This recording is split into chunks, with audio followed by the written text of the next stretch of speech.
आज मंगलवार का पावन दिन है। आज मैं आपको बजरंगबली की एक ऐसी अद्भुत और दुर्लभ कथा सुनाने जा रहा हूं जिसे सुनने मात्र से ही जीवन की हर समस्या का समाधान हो जाता है। यह कथा केवल एक कहानी नहीं बल्कि कलयुग में हनुमान जी की अपार शक्ति और करुणा का जीवंत प्रमाण है। अगर आपके जीवन में कितनी भी बड़ी परेशानी हो, बस सच्चे मन से इस कथा को अंत तक सुनिए, आपके सारे कष्ट दूर हो जाएंगे। ये कथा पीढ़ियों से चली आ रही है, हमारे बुजुर्गों ने इसे हमें सौंपा है।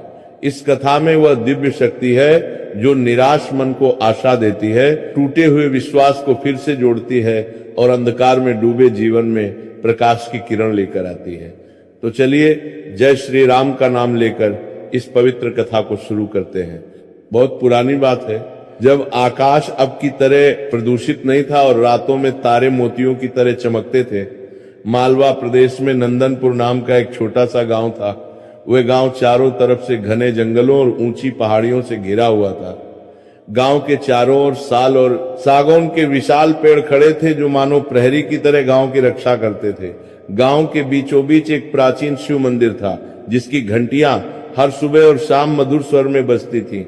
गांव के पूर्व दिशा में एक छोटी सी नदी बहती थी जिसका पानी इतना स्वच्छ था कि तल में पड़े पत्थर साफ दिखाई देते थे। उस गांव में एक गरीब बढ़ई रहता था जिसका नाम था भोलानाथ। भोलानाथ का नाम उसके स्वभाव का सच्चा परिचय था। वह जितना सरल था उतना ही सीधा और मेहनती भी था। उसकी आंखों में एक अजीब सी निर्मलता थी। चेहरे पर हमेशा संतोष के भाव होते थे। भले ही पेट में अन्न हो या न हो, उसके हाथ मेहनत से खुरदुरे हो गए थे। उंगलियों पर औजारों के निशान थे, लेकिन वही हाथ जब भगवान के सामने जुड़ते तो ऐसा लगता मानो कोई संत प्रार्थना कर रहा हो। भोलानाथ के परिवार में उसकी बूढ़ी माताजी थीं, जिनकी उम्र अब 70 पार हो चुकी थी। उनका शरीर कमजोर हो चुका था, लेकिन मन में भक्ति की ज्योति अब भी जल रही थी। वे रोज सुबह तुलसी के पौधे में जल चढ़ाती और भगवान का नाम जपती रहती थी। उनकी सफेद साड़ी और माथे पर लगा हुआ तिलक उनकी सादगी और पवित्रता का प्रतीक था। भोलानाथ की पत्नी रत्नावली एक आदर्श गृहिणी थी। वह पति की हर मुसीबत में साथ खड़ी रहती थी। उसके चेहरे पर हमेशा धैर्य के भाव होते थे। उसकी आंखें कभी शिकायत नहीं करती थी। वह जानती थी कि उसका पति दिन रात कड़ी मेहनत करता है, फिर भी परिवार का पेट नहीं भर पाता, लेकिन वह कभी उलाहना नहीं देती थी। भोलानाथ की 2 छोटी छोटी बेटियां थीं। बड़ी बेटी का नाम था चंपा। चंपा की उम्र लगभग 8 साल थी। उसकी बड़ी बड़ी आंखें थीं जो हमेशा कुछ पूछती रहती थी। वो अपने पिता से बहुत लगाव रखती थी। जब भी पिता शाम को थके हारे घर आते, चंपा दौड़कर उनके पास जाती और उनके पैर दबाने लगती। छोटी बेटी का नाम था फूली। फूली अभी 5 साल की थी। उसकी मासूमियत देखते ही बनती थी। वह हर समय किलकारियां मारती रहती थी, लेकिन अब गरीबी ने उसकी किलकारियों को भी चुप करा दिया था। भोलानाथ की आर्थिक स्थिति बहुत खराब थी। सुबह होते ही वो अपने औजार उठाता और काम की तलाश में निकल पड़ता। वह दिन भर गांव में घूमता। कहीं किसी का दरवाजा बनाना होता तो वो बड़ी मेहनत से बनाता। कहीं किसी की खिड़की टूट गई होती तो वो उसे ठीक करता। कहीं किसी के घर का फर्नीचर पुराना हो गया होता तो वो उसे नया जैसा बना देता। उसके हाथों में हुनर था। उसकी बनाई हुई हर चीज मजबूत और सुंदर होती थी। लेकिन गांव छोटा था और लोग गरीब थे। काम कम मिलता और मेहनताना भी बहुत कम मिलता था। अक्सर लोग कहते कि अभी पैसे नहीं है, बाद में दे देंगे, लेकिन वो बात कभी नहीं आता था। भोलानाथ का घर गांव के एकदम किनारे पर था, दूसरे घरों से दूर, एक तरह से अलग थलग। वह घर कहलाने लायक भी नहीं था। एक छोटी सी झोपड़ी थी जिसकी दीवारें कच्ची मिट्टी से बनी हुई थी। दीवारों में जगह जगह दरारें थीं जिनमें से हवा सीटियां बजाती हुई अंदर आती थी। छत पर घास फूस का छप्पर था जो इतना पुराना हो चुका था कि बारिश की एक एक बूंद अंदर टपकती थी। बारिश के मौसम में तो हालत और भी खराब हो जाती थी। पूरे घर में पानी भर जाता था। परिवार के सभी लोग एक कोने में सिमट कर बैठ जाते और प्रार्थना करते कि किसी तरह रात कट जाए। रात में जब परिवार सोता तो आसमान के तारे छत की दरारों से झांकते हुए दिखाई देते। कभी कभी भोलानाथ उन तारों को देखता और सोचता कि भगवान ने यह संसार कैसा बनाया है। कोई मोहल्लों में रहता है, और कोई इस टूटी फूटी झोपड़ी में। लेकिन इतनी गरीबी के बावजूद भोलानाथ एक चीज में बहुत धनी था, वह था उसका हनुमान जी के प्रति अटूट विश्वास। ये विश्वास उसे अपने पिता से मिला था। उसके पिता भी बहुत बड़े हनुमान भक्त थे। मरते समय उन्होंने भोलानाथ के हाथ पर अपना हाथ रखा था और कहा था, बेटा इस दुनिया में तुम्हारे पास धन नहीं होगा, लेकिन हनुमान जी का नाम तुम्हारे पास होगा, इस नाम को कभी मत छोड़ना, यही तुम्हारी असली पूंजी है। भोलानाथ ने अपने पिता की ये बात हमेशा याद रखी थी। भोलानाथ की झोपड़ी में एक कोने में एक छोटी सी चौकी थी। उस चौकी पर एक स्वच्छ लाल कपड़ा बिछा हुआ था। उस कपड़े पर हनुमान जी की एक छोटी सी मिट्टी की मूर्ति रखी थी। यह मूर्ति भोलानाथ ने खुद अपने हाथों से बनाई थी। जब उसके पास नई मूर्ति खरीदने के पैसे नहीं थे तो उसने नदी के किनारे से मिट्टी लाई थी और बड़े प्यार से इस मूर्ति को बनाया था। मूर्ति को बनाते समय उसकी आंखों में आंसू थे और मन में भक्ति का सागर उमड़ रहा था। जब मूर्ति बनकर तैयार हुई तो उसने उसे धूप में सुखाया और फिर बड़े सम्मान से अपने घर में स्थापित किया। उस दिन उसने अपनी आखिरी बची हुई मजदूरी से गुड़ खरीदा और चूरमा बनाकर भगवान को भोग लगाया था। भोलानाथ रोज सुबह ब्रह्म मुहूर्त में उठता था। जब आसमान में अभी अंधेरा ही होता और गांव में सन्नाटा होता, तब वो अपनी चटाई से उठता। उसका शरीर थकान से टूटा होता, लेकिन मन में भक्ति का जोश होता। वह बिना कुछ खाए पिए नदी की तरफ चल पड़ता। नदी तक जाने का रास्ता कांटों भरा था। अंधेरे में कई बार उसके पैरों में कांटे चुभ जाते, लेकिन वह रुकता नहीं था। नदी पहुंचकर वह ठंडे पानी में उतर जाता। सर्दी की ठिठुरती सुबह हो या गर्मी की चिलचिलाती दोपहर, वह रोज स्नान करता। पानी में खड़े होकर वह सूर्य देव को जल अर्पित करता और हनुमान जी का नाम जपता। स्नान करके लौटने के बाद वह अपने घर में उस मूर्ति के सामने बैठ जाता। वो एक छोटा सा दीपक जलाता। घर में घी नहीं होता था तो वो सरसों के तेल का दीपक जलाता। उस दीपक की टिमटिमाती रोशनी में हनुमान जी का चेहरा और भी दिव्य लगता। भोलानाथ अपनी आंखें बंद करता और हनुमान चालीसा का पाठ शुरू करता। उसकी आवाज इतनी मधुर और भक्ति भाव से भरी होती कि सुनने वाले मंत्रमुग्ध हो जाते। श्री गुरु चरण सरोज रज निज मन मुकुर सुधार। जब वो ये शब्द उच्चारण करता तो ऐसा लगता मानो पूरा वातावरण दिव्य हो उठता है। उसके पड़ोसी भी कभी कभी उसका पाठ सुनने के लिए अपने घर के दरवाजे खोल देते। कुछ लोग तो अपने काम छोड़कर उसकी झोपड़ी के बाहर खड़े हो जाते और पाठ सुनते। भोलानाथ का यह नियम था कि वह हर मंगलवार को निर्जला व्रत रखता था। निर्जला का मतलब है पूरे दिन एक बूंद पानी भी नहीं पीना। गर्मी के दिनों में यह व्रत बहुत कठिन हो जाता था। जब सूरज सिर पर चढ़ता और गर्मी से हल्कान होकर लोग छांव में बैठ जाते, तब भी भोलानाथ को काम करना पड़ता था। उसके गले में प्यास लगती, होंठ सूख जाते, जीभ तालू से चिपक जाती, लेकिन वो एक बूंद पानी नहीं पीता था। शाम को जब सूरज ढलने लगता तब वो जल्दी जल्दी अपना काम समेटता और घर आता। घर आकर वो फिर से स्नान करता, साफ कपड़े पहनता, हनुमान जी की पूजा करता, आरती उतारता, फिर जो भी घर में बना होता, चाहे वो सिर्फ गुड़ का चूरमा ही क्यों न हो, उसे हनुमान जी को भोग लगाता। उसके बाद ही वो अपना व्रत खोलता। एक बार की बात है, गर्मियों के भयंकर दिन थे। वह साल बहुत ही खराब रहा। सूर्यदेव ऐसे तप रहे थे मानो धरती को जलाकर राख कर देंगे। आसमान में बादलों का नामो निशान नहीं था। महीनों से बारिश नहीं हुई थी। नदी नाले सूख गए थे। जहां पहले पानी बहता था वहां अब सिर्फ सूखी रेत पड़ी थी। कुएं तल तक खाली हो गए थे। लोग पानी के लिए मीलों दूर जाने लगे। खेतों में अकाल पड़ गया था। फसलें सूखकर भूसा हो गई थी। किसान अपने खेतों को देखकर रोते थे। उनकी साल भर की मेहनत पर पानी फिर गया था। लोगों के पास खाने को अनाज नहीं बचा था। घर घर में चूल्हा नहीं जल रहा था। गांव में हाहाकार मच गया। ऐसे कठिन समय में भोलानाथ के परिवार की हालत और भी खराब हो गई। पहले भी कम काम मिलता था, लेकिन अब तो बिल्कुल ही काम मिलना बंद हो गया। लोगों के पास खाने को नहीं था तो वे दरवाजे खिड़कियां कैसे बनवाते। उसके पास काम करने के लिए जो औजार थे वे भी धीरे धीरे टूट गए थे। उसके पास एक आरी थी जिसके दांत अब घिस गए थे। एक हथौड़ा था जिसका हैंडल टूट गया था। कुछ छेनी और रंदे थे जो अब काम करने लायक नहीं रहे थे। नए औजार खरीदने के लिए उसके पास पैसे नहीं थे। उसने सोचा कि चलो कहीं से कर्ज लेकर औजार खरीद लूं, लेकिन किसी ने कर्ज देने से मना कर दिया। लोग कहते कि तुम चुकाओगे कैसे। धीरे धीरे घर में खाने के लिए कुछ भी नहीं बचा। पहले दिन घर में थोड़ा सा अनाज था तो रत्नावली ने थोड़ी सी रोटियां बनाई। उन रोटियों को 4 लोगों में बांटा गया, सबको आधा पेट भी नहीं मिला। दूसरे दिन और भी कम खाना था। तीसरे दिन घर में सिर्फ गुड़ था। रत्नावली ने गुड़ को पानी में घोलकर सबको पिला दिया।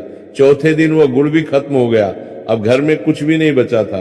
भोलानाथ सुबह से शाम तक काम की तलाश में गांव भर में भटकता रहता, लेकिन किसी के पास काम नहीं था। लोग खुद मुसीबत में थे। कुछ लोग तो गांव छोड़कर शहर की तरफ चले गए थे। 5वें दिन भोलानाथ की बूढ़ी माताजी ने उसे अपने पास बुलाया। माताजी की हालत बहुत खराब थी। उनका शरीर कमजोरी से कांप रहा था, चेहरा पीला पड़ गया था, आंखें अंदर ढंस गई थी, होंठ सूख गए थे। वे मुश्किल से बोल पा रही थी। उन्होंने कांपते हुए हाथ से भोलानाथ को अपने पास बुलाया और बड़ी मुश्किल से कहा, बेटा भोलानाथ, मैं तो बूढ़ी हो गई हूं, मेरी तो उम्र भी हो गई है, मेरा समय आ गया है, मुझे अब इस दुनिया में ज्यादा दिन नहीं रहना है, मुझे मृत्यु का कोई भय नहीं है, लेकिन मुझे तुम्हारी और तुम्हारे बच्चों की बहुत चिंता है। चंपा और फूली 5 दिन से भूखी हैं।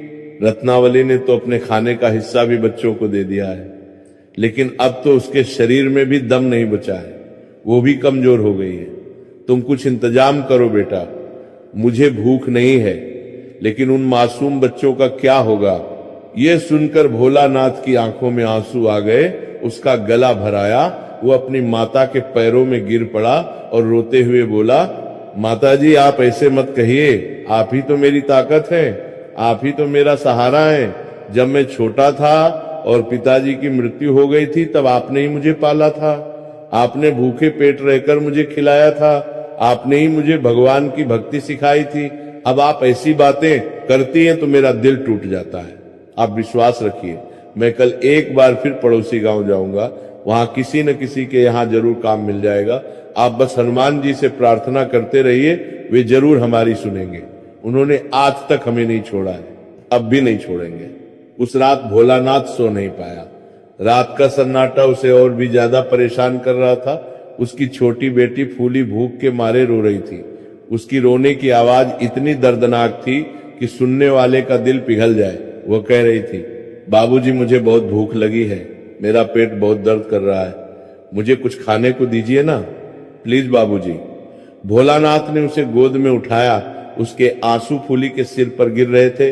उसने फूली को पुचकारते हुए कहा, बेटी कल सुबह बाबूजी तुम्हारे लिए बहुत सारी मीठी मीठी चीजें लेकर आएंगे, अभी तुम सो जाओ। देखो तुम्हारी बहन चंपा कितनी अच्छी लड़की है, वो चुपचाप सो गई, तुम भी सो जाओ, सपने में तुम्हें बहुत सारे लड्डू दिखेंगे। फूली ने अपनी मासूम आंखों से अपने पिता को देखा। उसकी आंखों में विश्वास था, उसे अपने बाबूजी पर पूरा भरोसा था। वह धीरे धीरे रोते रोते सो गई। भोलानाथ की पत्नी रत्नावली कोने में चुपचाप बैठी थी। उसने पति को देखा। उसके चेहरे पर दुख की गहरी लकीरें साफ दिख रही थी। उसकी आंखों में असहायता थी, लेकिन उसने कुछ नहीं कहा। वह जानती थी कि उसका पति पूरी कोशिश कर रहा है। वह यह भी जानती थी कि अगर वो कुछ बोलेगी तो उसका पति और भी टूट जाएगा, इसीलिए वह चुप रही। उसने बस एक लंबी सांस ली और भगवान से प्रार्थना की। अगले दिन भोलानाथ सुबह सुबह उठा। बाहर अभी अंधेरा था। उसने पहले अपने हनुमान जी के सामने माथा टेका। उसने दीपक जलाया और बड़ी भक्ति से कहा, प्रभु आज मेरे सामने बहुत बड़ा संकट है, मैंने आपसे कभी कुछ नहीं मांगा, आपने जो दिया मैंने खुशी से स्वीकार किया, लेकिन आज मेरी मजबूरी है। अगर आज मुझे काम नहीं मिला तो मेरे बच्चों की जान चली जाएगी, मेरी बूढ़ी माता का क्या होगा। आप ही मेरे रक्षक हैं, आप ही मेरे माता पिता हैं, आप ही मेरा सब कुछ है। मैं आपके अलावा किसी और को नहीं जानता। आप मेरी लाज रखिए, आप मुझे ताकत दीजिए। इतना कहकर भोलानाथ घर से निकल पड़ा। उसने अपनी पत्नी को देखा। रत्नावली की आंखों में आंसू थे, लेकिन वो मुस्कुरा रही थी। उसने कहा, जाइए, हनुमान जी आपके साथ हैं।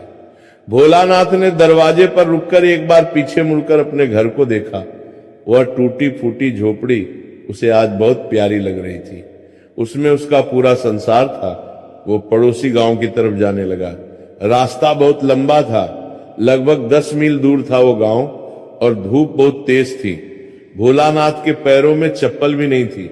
वह नंगे पैर ही चल रहा था। गर्म जमीन पर चलते चलते उसके पैरों में छाले पड़ने लगे, पैरों से खून निकलने लगा, लेकिन वो रुका नहीं, वो चलता रहा। भूख और प्यास से उसका बुरा हाल था। 5 दिन से ठीक से खाना नहीं खाया था, शरीर में दम नहीं बचा था, लेकिन अपने बच्चों की भूखी आंखें उसे आगे बढ़ने की ताकत दे रही थी। दोपहर होते होते वह पड़ोसी गांव पहुंच गया। ये गांव उसके गांव से बड़ा था। यहाँ अमीर लोग रहते थे, पक्के मकान थे, बड़े बड़े खेत थे। उसने हर घर का दरवाजा खटखटाया। पहले घर पर उसने कहा, भाई साहब मुझे कोई काम दे दीजिए, मैं बड़े का काम जानता हूं। लेकिन उस घर के मालिक ने कहा, अभी हमारे पास कोई काम नहीं है। दूसरे घर पर भी वही जवाब मिला। तीसरे घर वाले ने कहा, तुम तो बूढ़े हो गए हो, तुमसे काम नहीं होगा। चौथे घर वाले ने उसे भिखारी समझकर भगा दिया। भोलानाथ ने हिम्मत नहीं हारी, वह एक एक घर जाता रहा। उसने हाथ जोड़कर विनती की, मुझे कुछ भी काम दे दीजिए, मैं मेहनत से करूंगा, आप जितना पैसा देंगे मुझे मंजूर होगा। लेकिन किसी ने उसकी नहीं सुनी। कुछ लोगों ने तो दरवाजा उसके मुंह पर बंद कर दिया। शाम होने को आई। भोलानाथ निराश होकर गांव के बाहर एक बड़े बरगद के पेड़ के नीचे बैठ गया। उसका मन बहुत भारी हो गया था। उसे लगा कि अब सब कुछ खत्म हो गया। मैं अपने बच्चों को क्या मुंह दिखाऊंगा, मैं अपनी बूढ़ी माता को क्या जवाब दूंगा, मैं अपनी पत्नी को क्या कहूंगा जिसने मुझ पर इतना विश्वास किया। उसके मन में बहुत बुरे विचार आने लगे। उसने सोचा कि ऐसे जीने से तो मर जाना बेहतर है, कम से कम परिवार पर बोझ तो नहीं रहूंगा। वो सोचने लगा कि मैं हर रोज हनुमान जी की पूजा करता हूं, उनका नाम जपता हूं, निर्जला व्रत रखता हूं, लेकिन फिर भी मेरी हालत इतनी खराब क्यों है? क्या सच में भगवान होते हैं या ये सब एक भ्रम है? क्या मैं व्यर्थ में ही भक्ति कर रहा हूं? तभी उसे किसी के पैरों की आहट सुनाई दी। उसने सिर उठाकर देखा तो सामने एक बहुत ही बूढ़ा सन्यासी खड़ा था। उस सन्यासी के बाल सफेद बर्फ की तरह सफेद थे और लंबी दाढ़ी थी जो छाती तक आ रही थी। उसके हाथ में एक बांस का डंडा था और कंधे पर एक पुरानी सी झोली थी। उसके शरीर पर भगवा वस्त्र था। उसकी आंखों में एक अजीब सा तेज था जो देखने वाले को मंत्रमुग्ध कर दे। उसके चेहरे पर अजीब सी शांति थी। सन्यासी ने भोलानाथ को देखा और बड़े प्यार से पूछा, बेटा तुम इतने परेशान क्यों हो? तुम्हारे चेहरे पर इतनी निराशा क्यों है? क्या हुआ है तुम्हें? क्या तुम्हें पता नहीं कि निराशा सबसे बड़ा पाप है? निराशा से बड़ा कोई शत्रु नहीं है। भोलानाथ ने उस सन्यासी की ओर देखा। उसे लगा कि शायद ये कोई साधारण भिखारी होगा जो भीख मांगने आया है। उसने थोड़ी कड़वाहट से कहा, बाबा मेरी समस्या को आप नहीं समझ सकते। मेरी समस्या बहुत बड़ी है। मेरे घर में 5 दिन से चूल्हा नहीं जला है। मेरे छोटे छोटे बच्चे भूख से मर रहे हैं। मेरी बूढ़ी माता कमजोरी से कांप रही है और मुझे कहीं काम नहीं मिल रहा। मैंने पूरे गांव में घूम घूम कर काम मांगा लेकिन किसी ने नहीं दिया। अब मैं क्या करूं? मुझे कोई रास्ता नहीं दिख रहा। सन्यासी धीरे से मुस्कुराया। उसकी मुस्कान में अजीब सी करुणा थी। उसने कहा, बेटा रास्ता तो हमेशा होता है, बस हम उसे देख नहीं पाते। अंधकार में भी रोशनी की एक किरण होती है। तूफान के बाद भी शांति आती है। तुम बताओ, क्या तुम भगवान में विश्वास रखते हो? भोलानाथ ने गहरी सांस ली और कहा, बाबा मैं हनुमान जी का भक्त हूं। मैं रोज उनकी पूजा करता हूं, हर मंगलवार को व्रत रखता हूं, लेकिन पता नहीं क्यों मेरी सुनवाई नहीं हो रही। शायद मेरी भक्ति में कोई कमी है या शायद मैं इस लायक नहीं हूं कि भगवान मेरी सुने। सन्यासी ने अपनी झोली से कुछ निकाला। वह एक सूखा हुआ मेवा था जो देखने में बहुत साधारण लग रहा था। उसने भोलानाथ की ओर बढ़ाते हुए कहा, पहले इसे खा ले बेटा। भूखे पेट न तो सोचा जा सकता और न ही बात की जा सकती है। इसे खाने के बाद मैं तुझे एक ऐसी कथा सुनाऊंगा जो तेरी जिंदगी बदल देगी। इस कथा में वह शक्ति है जो तेरे सारे कष्टों को दूर कर देगी। भोलानाथ ने झिझकते हुए उस मेवा को लिया। उसने सोचा कि ये बूढ़ा सन्यासी मुझे क्या दे रहा है, लेकिन सन्यासी की आंखों में जो करुणा थी उसे देखकर उसने मेवा खा लिया। जैसे ही उसने उसे खाया, उसे लगा जैसे उसके शरीर में नई ऊर्जा आ गई हो। उसकी भूख और थकान गायब हो गई। उसके शरीर में अजीब सी ताजगी आ गई।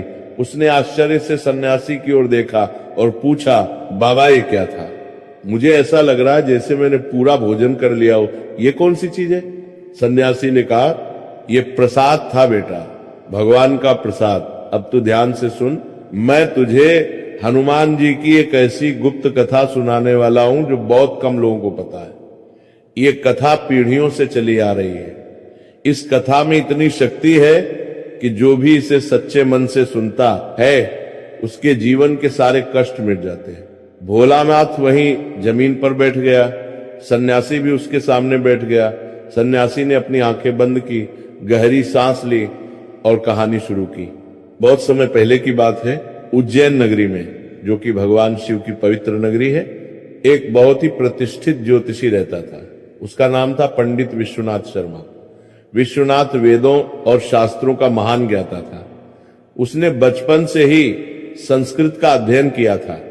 उसने ज्योतिष शास्त्र में इतनी महारत हासिल की थी कि दूर दूर से राजा महाराजा उससे अपना भविष्य जानने आते थे। विश्वनाथ की जो भी भविष्यवाणी होती वो अक्षरशः सत्य होती थी। लोग कहते थे कि उसकी जीभ पर सरस्वती का वास है, इसी कारण उसकी ख्याति दूर दूर तक फैली हुई थी। विश्वनाथ बहुत धनवान था। उसके पास शहर में एक बड़ा 3 मंजिला मकान था, नौकर चाकर थे, हर सुख सुविधा थी। लेकिन विश्वनाथ के स्वभाव में एक बड़ी कमी थी, वो बहुत अहंकारी था। उसे अपने ज्ञान पर इतना घमंड था कि वह किसी को कुछ नहीं समझता था। वो सोचता था कि इस दुनिया में मुझसे बड़ा ज्ञानी कोई नहीं है। विश्वनाथ की एक पत्नी थी जिसका नाम शांता था। शांता का चेहरा उसके नाम की तरह ही शांत था। उसकी आंखों में भक्ति का सागर था। वह बहुत ही सरल और धार्मिक महिला थी। उसके मन में किसी के प्रति कोई बुरा भाव नहीं था। वह हनुमान जी की बहुत बड़ी भक्त थी। उसके दिन की शुरुआत हनुमान जी के नाम से होती थी और समाप्ति भी हनुमान जी के नाम से होती थी। वह रोज सुबह स्नान करके स्वच्छ वस्त्र पहनती, फिर शहर के बाहर स्थित प्राचीन हनुमान मंदिर जाती। उस मंदिर में बहुत पुरानी हनुमान जी की मूर्ति थी। कहते हैं वो मूर्ति स्वयंभू थी। शांता उस मंदिर में घंटों बैठी रहती। वह हनुमान चालीसा का पाठ करती। कभी कभी वो इतने भाव में खो जाती कि उसे समय का पता ही नहीं चलता था। लेकिन विश्वनाथ को यह सब पाखंड लगता था। जब भी शांता मंदिर से लौटती, विश्वनाथ उसका मजाक उड़ाता। वो कहता, भक्ति और पूजा पाठ ये सब अनपढ़ लोगों के लिए है। जिन्हें ज्ञान नहीं होता वे भगवान की शरण में जाते हैं। मैं तो ज्ञानी हूं, मुझे ग्रहों नक्षत्रों का ज्ञान है, मुझे वेदों का ज्ञान है। मेरे लिए भगवान और ये सब कोई मायने नहीं रखता। सब कुछ विज्ञान है। ग्रहों की चाल से सब कुछ तय होता है। शांता चुपचाप सुनती रहती। उसे अपने पति की ये बातें बहुत बुरी लगती थी, लेकिन वह कुछ कहती नहीं थी। वो जानती थी कि अगर वो कुछ कहेगी तो विश्वनाथ और भी ज्यादा क्रोधित हो जाएगा, इसलिए वो चुप रहती और मन ही मन हनुमान जी से प्रार्थना करती। एक दिन शांता ने विश्वनाथ से बहुत प्यार से कहा, स्वामी कल मंगलवार है, ये हनुमान जी का दिन है, आप भी मेरे साथ हनुमान मंदिर चलिए और भगवान को प्रणाम कराइए। आपको बहुत शांति मिलेगी, मन को सुकून मिलेगा। विश्वनाथ ने जोर से हंसते हुए कहा, अरे भोली औरत, तुम जाओ अपनी पूजा पाठ करो, मुझे इन सब चीजों में विश्वास नहीं है। मैं तो केवल विज्ञान और तर्क में विश्वास रखता हूं। हनुमान जी या कोई और देवता, ये सब तो लोगों की कल्पना है। कोई भगवान नहीं होता, ये सब मन का भ्रम है। शांता को अपने पति की ये बातें सुनकर बहुत दुख होता। उसकी आंखों में आंसू आ जाते, लेकिन वो चुप रहती। वो मन ही मन प्रार्थना करती, हे हनुमान जी, मेरे पति को सद्बुद्धि दीजिए, उन्हें अपनी शरण में लीजिए, उनका अहंकार दूर कीजिए। एक बार की बात है, दूर देश से एक बहुत बड़े राजा उज्जैन नगरी आए। वे विश्वनाथ की प्रशंसा सुनकर उससे मिलने आए थे। राजा की सवारी बहुत शानदार थी। हाथियों पर सवार होकर वे आए थे। उनके साथ सैनिकों की पूरी फौज थी। जब राजा की सवारी शहर में पहुंची तो पूरा शहर देखने के लिए निकल आया। राजा विश्वनाथ के घर पहुंचे। विश्वनाथ ने बड़े सम्मान से उनका स्वागत किया। राजा ने कहा, पंडित जी, मैंने आपकी बहुत प्रशंसा सुनी है। लोग कहते हैं कि आप बहुत बड़े ज्योतिषी हैं, आपकी हर भविष्यवाणी सच होती है। मुझे अपना भविष्य बताइए, मेरे मन में बहुत चिंता है। क्या मेरा राज्य सुरक्षित रहेगा? क्या मुझे कोई संकट तो नहीं आने वाला? मेरे शत्रु मुझे घेर रहे हैं, मुझे मार्गदर्शन दीजिए। विश्वनाथ ने बड़े अहंकार से कहा, महाराज, आप चिंता न करें, मैं आपकी कुंडली देखता हूं। उसने राजा की जन्म तिथि पूछी और उनकी कुंडली बनाई। जब उसने कुंडली देखी तो उसका चेहरा पीला पड़ गया। उसमें उसे बहुत बुरे संकेत दिखाई दिए। राहु और केतु की स्थिति बहुत खराब थी। शनि की महादशा चला थी। नवदशिनी की कुंडली कात उनको देखती रही थी। कुंडली साफ बता रही थी कि राजा पर बहुत बड़ा संकट आने वाला है, उनका राज्य छीन सकता है, यहां तक कि उनकी जान को भी खतरा है। लेकिन विश्वनाथ ने सोचा कि अगर मैंने सच बता दिया तो राजा बहुत नाराज हो जाएगा, वे मुझे दंड दे सकते हैं और फिर मुझे दक्षिणा भी नहीं मिलेगी। इतने बड़े राजा से तो बहुत सारा धन मिल सकता है, इसलिए उसने झूठ बोलने का निर्णय लिया। उसने मुस्कुराते, लेकिन विश्वनाथ ने की पुत्रा ने दंड का निर्णय हुए कहा, महाराज आप निश्चिंत रहिए, आपका भविष्य बहुत उज्जवल है, आपकी कुंडली में राजयोग है, आपके राज्य में कोई संकट नहीं आने वाला, आपके शत्रु आपका कुछ नहीं बिगाड़ सकते, अगले कुछ वर्षों में आपका राज्य और भी बढ़ेगा, आपकी कीर्ति दूर दूर तक फैलेगी। देखिए, राजा ये सुनकर बहुत खुश हुए। उन्होंने कहा, पंडित जी आपने मेरी चिंता दूर कर दी, आप सच्चे ज्ञानी हैं। उन्होंने विश्वनाथ को ढेर सारा धन दिया, सोने की मोहरें दी, कीमती वस्त्र दी, हीरे जवाहरात दी। विश्वनाथ ने बड़ी खुशी से वह सब स्वीकार कर लिया। उसका मन धन देखकर और भी लोभ से भर गया। उसे अपने झूठ का कोई पछतावा नहीं था, लेकिन उसे यह नहीं पता था कि उसके इस झूठ का परिणाम क्या होने वाला है। हनुमान जी सब देख रहे थे। वे ये देख रहे थे कि कैसे ज्ञानी व्यक्ति अपने लालच के कारण झूठ बोल रहा है, कैसे वो अपने ज्ञान का दुरुपयोग कर रहा है। कुछ महीने बीत गए। विश्वनाथ अपनी धन दौलत में मस्त था। उसका अहंकार और भी बढ़ गया था। वह शहर में घूमता और लोगों से कहता कि देखो, राजा महाराजा भी मेरे पास आते हैं, मुझसे बड़ा कोई ज्ञानी नहीं है। एक दिन अचानक खबर आई कि उस राजा के राज्य पर पड़ोसी राजा ने हमला कर दिया है। बहुत बड़ा युद्ध हुआ। युद्ध में खून की नदियां बह गईं, हजारों सैनिक मारे गए, लेकिन उस राजा की बुरी तरह हार हो गई। उसका पूरा राज्य छिन गया। उसके परिवार को बंदी बना लिया गया। राजा खुद भी घायल हो गए और उन्हें कैद कर लिया गया। जब ये खबर विश्वनाथ तक पहुंची तो उसे बहुत डर लगा। उसके चेहरे का रंग उड़ गया। उसने सोचा कि अगर राजा को पता चला कि मैंने उन्हें गलत भविष्यवाणी दी थी तो वे मुझे दंड देंगे, शायद मेरी जान भी जा सकती है। वे बहुत घबरा गया। रात को नींद नहीं आती थी। उसे हर समय डर लगा रहता था। लेकिन इससे भी बड़ा संकट उसके अपने जीवन में आने वाला था। ये तो बस शुरुआत थी। एक रात विश्वनाथ अपने घर में अपने आरामदायक बिस्तर पर सो रहा था। आधी रात के समय अचानक उसे बहुत तेज बुखार आ गया। उसका पूरा शरीर आग की तरह तप रहा था। वो पसीने से तर हो गया। उसके शरीर में भयंकर दर्द हो रहा था। उसने अपनी पत्नी को जगाया। शांता घबरा गई। उसने तुरंत ठंडे पानी की पट्टियां रखी, लेकिन कुछ फायदा नहीं हुआ। सुबह होते होते विश्वनाथ की हालत और भी खराब हो गई। शांता ने शहर के सबसे अच्छे वैद्यों को बुलाया। वैद्यों ने उसे देखा, उसकी नाड़ी देखी, लेकिन वे कुछ समझ नहीं पाए।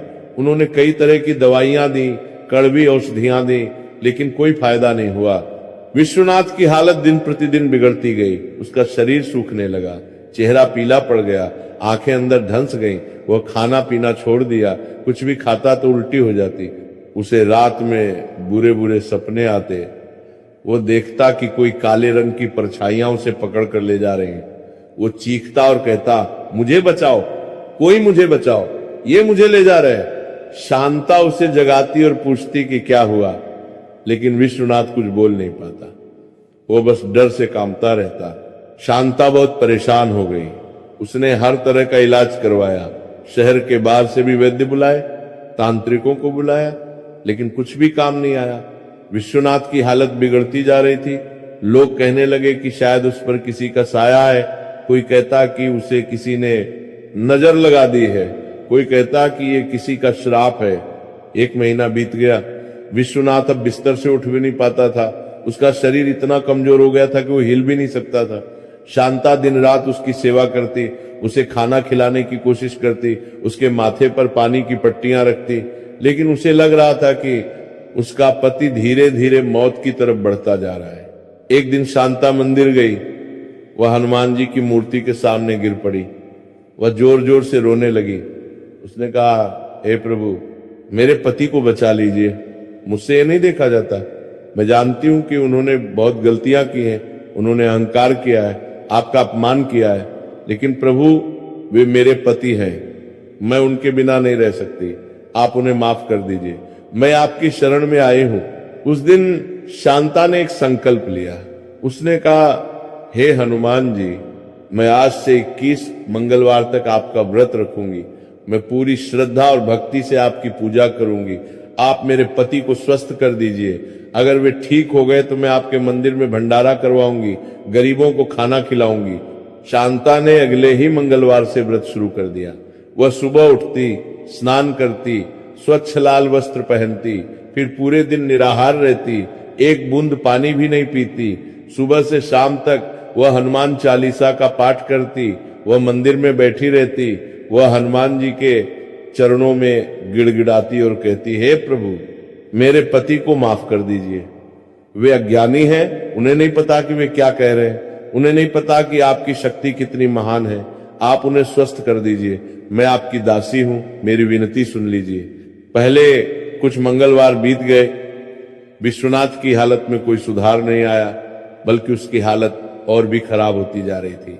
लोग कहने लगे कि अब शायद बचना मुश्किल है, लेकिन शांता का विश्वास नहीं डगमगाया। उसे पूरा भरोसा था कि हनुमान जी जरूर उसकी सुनेंगे। वह लगातार व्रत रखती रही। उसने अपनी सारी उम्मीद हनुमान जी पर लगा दी थी।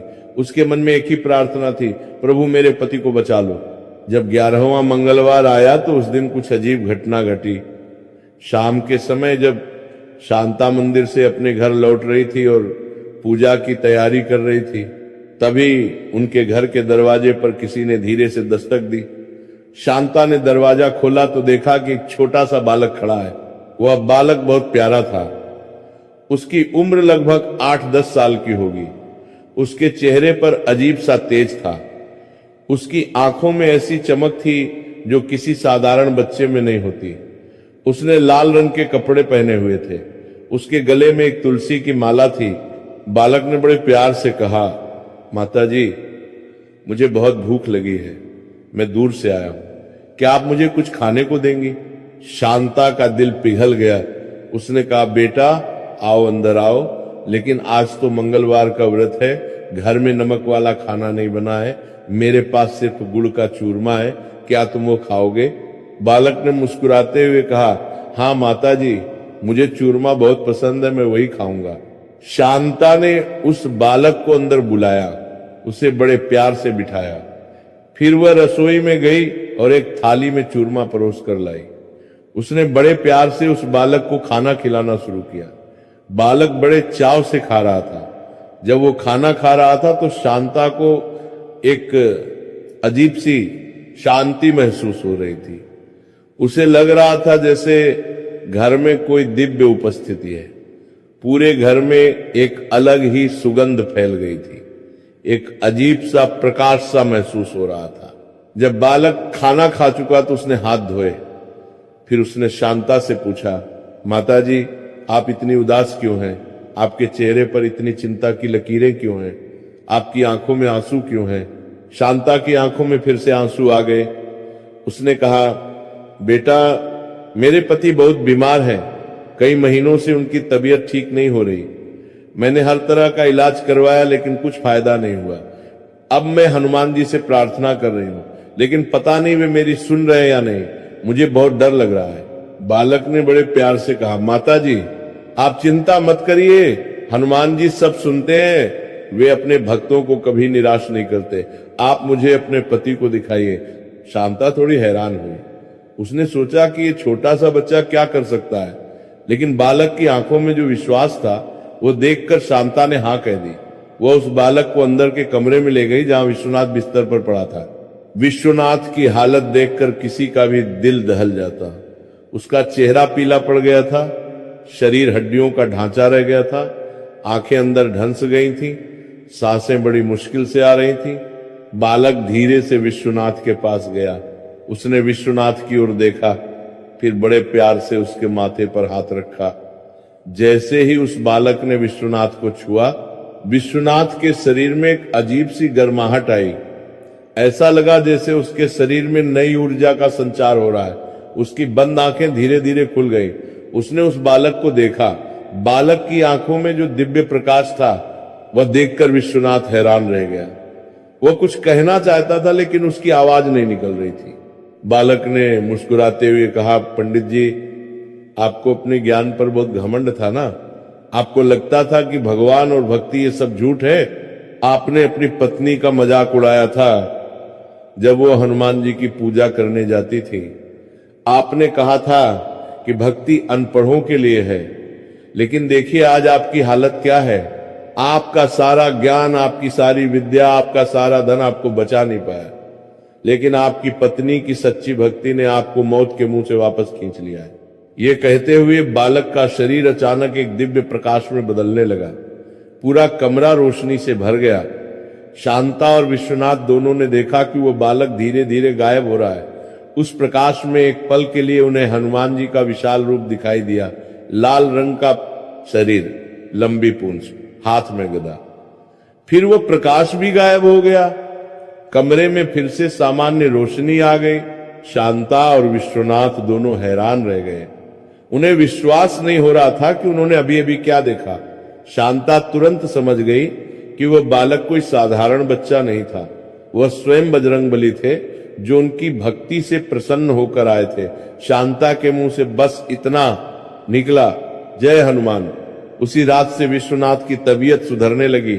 उसका बुखार उतर गया, शरीर में दर्द कम होने लगा, उसे भूख लगने लगी। धीरे धीरे उसकी भूख बढ़ने लगी। वह थोड़ा थोड़ा खाना खाने लगा। कुछ ही दिनों में उसमें इतना सुधार आया कि वह बिस्तर से उठने लगा। उसका चेहरा फिर से गुलाबी होने लगा, शरीर में ताकत आने लगी। 15 दिन में वो पूरी तरह से ठीक हो गया। ऐसा लग रहा था जैसे उसे कभी कोई बीमारी ही नहीं हुई थी।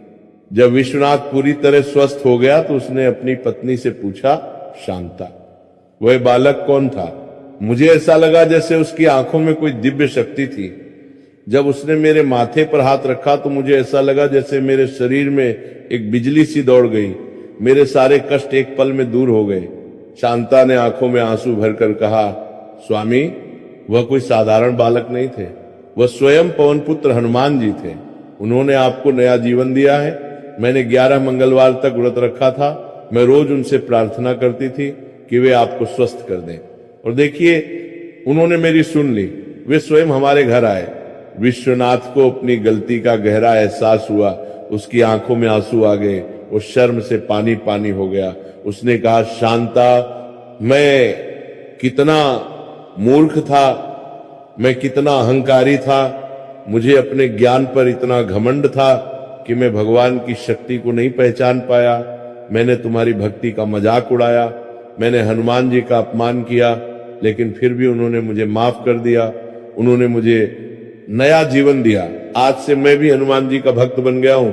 मैं अपना पूरा जीवन उनकी सेवा में लगा दूंगा। उस दिन के बाद से विश्वनाथ पूरी तरह बदल गया। उसका अहंकार पूरी तरह से समाप्त हो गया। वह विनम्र हो गया। वह रोज हनुमान मंदिर जाने लगा। वह घंटों मंदिर में बैठकर हनुमान चालीसा का पाठ करता। उसने गरीबों की मदद करना शुरू कर दिया। जो भी जरूरतमंदी के दौरान कार्यों ने उसने गरीबों की मदद करना उसके पास आता, वह उसकी मदद करता। उसने अपनी ज्योतिष विद्या का उपयोग अब लोगों की भलाई के लिए करना शुरू कर दिया। अगर किसी की कुंडली में कोई दोष होता तो वह उसे बताता और साथ में उपाय भी बताता। वह कहता कि सबसे बड़ा उपाय है हनुमान जी की भक्ति। उसकी ख्याति और भी बढ़ गई, लेकिन अब वो विनम्र था। अब उसे अपने ज्ञान पर घमंड नहीं था। सन्यासी ने कहानी पूरी करते हुए भोलानाथ की ओर देखा। भोलानाथ की आंखें भर आई थी। उसने कहा, बाबा, ये कहानी तो बहुत अद्भुत है। ये तो सच में हनुमान जी की महिमा को दिखाती है। सन्यासी ने कहा, हाँ बेटा, ये कहानी तुझे क्या सिखाती है? ये सिखाती है कि हनुमान जी की कृपा सबसे बड़ी है। चाहे कितनी भी बड़ी मुसीबत हो, चाहे कितना भी बड़ा संकट हो, अगर तुम सच्चे मन से उनकी शरण में जाओगे तो वे तुम्हारी जरूर सुनेंगे, तुम्हारी जरूर मदद करेंगे। लेकिन एक शर्त है, तुम्हारा विश्वास अटूट होना चाहिए, तुम्हें धैर्य रखना होगा। भोलानाथ ने हाथ जोड़कर कहा, बाबा, मेरा विश्वास तो पक्का है। मैं हमेशा से हनुमान जी की पूजा करता आया हूं, लेकिन मुझे समझ नहीं आ रहा कि अब मैं क्या करूं। मेरे पास तो कुछ भी नहीं बचा है। मेरे घर में भूखे बच्चे हैं। सन्यासी ने कहा, बेटा तेरे पास सबसे बड़ी चीज है, तेरे पास हनुमान जी का नाम है, तेरे पास सच्ची भक्ति है, ये सबसे बड़ा धन है। अब तू मेरी बात ध्यान से सुन, तुझे आज रात एक बहुत बड़ा काम करना होगा। अगर तूने वो काम कर लिया तो तेरी सारी मुसीबतें दूर हो जाएंगी, तेरे बच्चों को खाना मिल जाएगा। भोलानाथ ने उत्सुकता से पूछा, बाबा वो काम क्या है, आप बताइए, मैं कुछ भी करने को तैयार हूं। सन्यासी ने गंभीर आवाज में कहा, तेरे गांव से उत्तर दिशा में लगभग 3 मील दूर एक पुराना किला है। वो किला बरसों से वीरान पड़ा है। लोग कहते हैं कि उस किले में भूत प्रेत रहते हैं। वहां रात के समय बहुत डरावनी आवाजें आती हैं। कोई वहां जाने की हिम्मत नहीं करता। लेकिन सच यह है कि उस किले में एक अभागी आत्मा फंसी हुई है। वह आत्मा पिछले 50 सालों से वहां भटक रही है। वह आत्मा मुक्ति चाहती है, लेकिन उसे कोई रास्ता नहीं मिल रहा। तुझे आज रात ठीक 12 बजे उस किले में जाना होगा। वहां तुझे उस आत्मा को हनुमान चालीसा का पाठ सुनाना होगा। अगर तूने ऐसा किया तो उस आत्मा को मुक्ति मिल जाएगी और बदले में तुझे वो चीज मिलेगी जिसकी तुझे सबसे ज्यादा जरूरत है। भोलानाथ ये सुनकर डर गया। उस किले के बारे में तो पूरे इलाके में डरावनी कहानियां मशहूर थी। बुजुर्ग लोग कहते थे कि वहां जो भी गया वो वापस नहीं आया। कुछ लोगों ने कहा था कि उन्होंने रात में उस किले से चीखने की आवाजें सुनी है। बच्चों को डराने के लिए मां ने कहती थी कि अगर तुम नहीं मानोगे तो तुम्हें उस किले में छोड़ देंगे। लेकिन भोलानाथ ने सोचा कि मेरे पास खोने के लिए कुछ भी नहीं। अगर मैं मर भी गया तो कोई बड़ा फर्क नहीं पड़ेगा, कम से कम मेरे बच्चों पर बोझ तो नहीं रहूंगा। और अगर ये सन्यासी सच कह रहा है तो शायद मेरी समस्या का हल मिल जाए। और सबसे बड़ी बात, मैं हनुमान जी का नाम लेते हुए जाऊंगा। अगर मर भी गया तो हनुमान जी का नाम लेते हुए मरूंगा। इससे बेहतर मृत्यु और क्या हो सकती है। भोलानाथ ने हिम्मत करके कहा, ठीक है बाबा, मैं जाऊंगा, आप मुझे आशीर्वाद दीजिए। मुझे विश्वास है कि हनुमान जी मेरी रक्षा करेंगे। सन्यासी ने भोलानाथ के सिर पर हाथ रखा। उसका हाथ बहुत गर्म था। भोलानाथ को लगा जैसे उसके शरीर में एक नई ऊर्जा का संचार हो रहा है। सन्यासी ने कहा, जा बेटा, हनुमान जी तेरे साथ हैं, तुझे कुछ नहीं होगा। लेकिन याद रखना, तुझे बिल्कुल डरना नहीं है। चाहे कुछ भी हो जाए, चाहे कैसी भी भयानक चीजें दिखें, तो हनुमान चालीसा का पाठ जारी रखना। एक बार भी रुकना मत, तेरी भक्ति ही तेरी रक्षा करेगी। इतना कहकर वो सन्यासी उठ खड़ा हुआ। उसने अपना डंडा उठाया और वहां से चलने लगा। भोलानाथ ने उसे जाते हुए देखा। कुछ ही पलों में सन्यासी उस अंधेरे में गायब हो गया। भोलानाथ वहीं बैठा रहा। उसे यकीन नहीं हो रहा था कि यह सब सच है या सपना। लेकिन उसके शरीर में जो ताकत आई थी और उसने जो प्रसाद खाया था, उससे उसे विश्वास हो गया कि वह सन्यासी कोई साधारण आदमी नहीं था। शाम हो गई थी। आसमान में लाली फैल रही थी। भोलानाथ धीरे धीरे अपने गांव की तरफ चलने लगा। रास्ते में वो सोचता रहा कि क्या होने वाला है, क्या वो उस किले से जिंदा वापस आ पाएगा। लेकिन फिर उसने अपने आप को समझाया, नहीं, मुझे डरना नहीं है, हनुमान जी मेरे साथ हैं। जब वो अपने गांव पहुंचा तो रात होने को आ रही थी। वो सीधा अपनी झोपड़ी में गया। जब वो अंदर गया तो देखा कि उसकी पत्नी रत्नावली और दोनों बेटियां उदास बैठी हैं। उसकी बूढ़ी माता कोने में बैठी भगवान का नाम जप रही थी। जैसे ही उसकी छोटी बेटी फूली ने उसे देखा, वो दौड़कर उसके पास आई। उसने पूछा, बाबूजी आप खाना लेकर आए हैं क्या? भोलानाथ का दिल बैठ गया। उसने फूली को गोद में उठाया और कहा, बेटी कल सुबह बाबूजी बहुत सारा खाना लेकर आएंगे, बस आज की रात और सब्र करो। भोलानाथ की पत्नी रत्नावली ने पूछा, क्या हुआ, आपको काम मिल गया? भोलानाथ ने अपनी पत्नी को सब कुछ बताया। उसने सन्यासी की मुलाकात के बारे में बताया। उसने वह प्रसाद खाने की बात बताई। उसने विश्वनाथ की कहानी बताई और अंत में उसने उस किले में जाने की बात बताई। रत्नावली ये सुनकर बहुत डर गई। उसकी आंखों में आंसू आ गए। उसने कहा, नहीं स्वामी, आप वहां मत जाइए, वो जगह बहुत खतरनाक है। अगर आपको कुछ हो गया तो मेरा और बच्चों का क्या होगा? भोलानाथ ने अपनी पत्नी का हाथ पकड़ा। उसने कहा, रत्नावली अब मेरे पास कोई और रास्ता नहीं है। अगर मैं ये काम नहीं करूंगा तो हम सब भूख से मर जाएंगे। देखो हमारे बच्चों की हालत, 5 दिन से उन्होंने ठीक से कुछ नहीं खाया। तुम्हारी हालत देखो, माताजी की हालत देखो। कम से कम मैं कोशिश तो करूं और फिर मैं अकेला नहीं हूं, हनुमान जी मेरे साथ हैं, वे मेरी रक्षा करेंगे, मुझे पूरा विश्वास है। रत्नावली ने देखा कि उसके पति के चेहरे पर दृढ़ संकल्प है। उसने जाना कि अब उसे रोका नहीं जा सकता। उसने भारी मन से अपनी सहमति दी। उसने कहा, ठीक है, लेकिन आप वादा करिए कि आप सुरक्षित वापस आएंगे। भोलानाथ ने मुस्कुराकर कहा, मैं वादा करता हूं। रत्नावली ने अपने पति के लिए रक्षा सूत्र बांधा। उसने माथे पर तिलक लगाया। उसने हनुमान जी से प्रार्थना की कि वे उसके पति की रक्षा करें। रात होने लगी। भोलानाथ ने अपने घर में हनुमान जी की मूर्ति के सामने घुटनों के बल बैठकर माथा टेका। उसने प्रार्थना की, प्रभु, आज मैं आपके भरोसे एक बहुत खतरनाक जगह जा रहा हूं। मुझे नहीं पता कि क्या होने वाला है, लेकिन मुझे आप पर पूरा विश्वास है। आप मेरी रक्षा कीजिएगा, मेरे साथ रहिएगा। उसने अपनी जेब में एक छोटी सी हनुमान चालीसा की पोथी रखी जो उसके पिता की थी। वह पोथी बहुत पुरानी थी, उसके पन्ने पीले पड़ गए थे, लेकिन उस पर हनुमान चालीसा के शब्द अभी भी स्पष्ट थे। रात के लगभग 11 बजे भोलानाथ घर से निकला।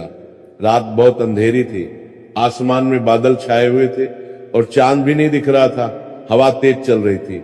भोलानाथ ने अपने हाथ में एक मशाल ली। वह मशाल भी बहुत साधारण थी, बांस की एक लकड़ी जिसके एक सिरे पर कपड़ा लपेटकर तेल में भिगोया गया था। उसने मशाल जलाई और उस पुराने किले की तरफ चल पड़ा। रत्नावली दरवाजे पर खड़ी होकर अपने पति को जाते हुए देख रही थी। उसकी आंखों में आंसू थे। उसने मन ही मन प्रार्थना की, हे हनुमान जी, मेरे पति को सुरक्षित वापस ले आना। रास्ता बहुत डरावना था। दोनों तरफ घने पेड़ थे जिनकी शाखाएं आपस में उलझी हुई थी। पेड़ों के बीच से होकर आती हवा ऐसी आवाजें निकाल रही थी मानो कोई रो रहा हो। झाड़ियों में से अजीब अजीब आवाजें आ रही थी, कभी किसी जानवर के चीखने की आवाज, कभी पत्तों के सरसराने की आवाज। भोलानाथ की मशाल की रोशनी में डरावनी परछाइयां बन रही थी। भोलानाथ चलता रहा। उसके होठों पर हनुमान जी का नाम था, हनुमान हनुमान हनुमान। वो लगातार बुदबुदाता जा रहा था। जब भी उसे डर लगता वह और जोर से हनुमान जी का नाम लेने लगता। लगभग 1 घंटे चलने के बाद वो उस पुराने किले के पास पहुंच गया। किला सचमुच बहुत डरावना लग रहा था। वह बहुत बड़ा था। चांदनी न होने के कारण किले की ऊंची दीवारें काली परछाइयों की तरह दिख रही थी। किले की दीवारें कई जगह से टूटी हुई थी। दरवाजा आधा खुला हुआ था और वह हवा के झोंकों से खड़खड़ा रहा था। उस खड़खड़ाहट की आवाज ऐसी लग रही थी मानो कोई अपने दांत पीस रहा हो। किले के आसपास कोई पेड़ नहीं था, बस सूखी घास और कांटेदार झाड़ियां थीं। किले की दीवारों पर उल्लू बैठे हुए थे जो बीच बीच में अपनी भयानक आवाज में बोल रहे थे। भोलानाथ ने गहरी सांस ली। उसने एक बार फिर हनुमान जी को याद किया। फिर उसने हिम्मत करके किले के दरवाजे की तरफ कदम बढ़ाए। जैसे ही वह दरवाजे के पास पहुंचा, एक तेज हवा का झोंका आया। उसकी मशाल लगभग बुझने ही वाली थी। भोलानाथ ने जल्दी से मशाल को अपने शरीर से ढक लिया। दरवाजे से एक अजीब सी सड़ी हुई बदबू आ रही थी। भोलानाथ ने किले के अंदर कदम रखा। अंदर का नजारा बहुत भयानक था।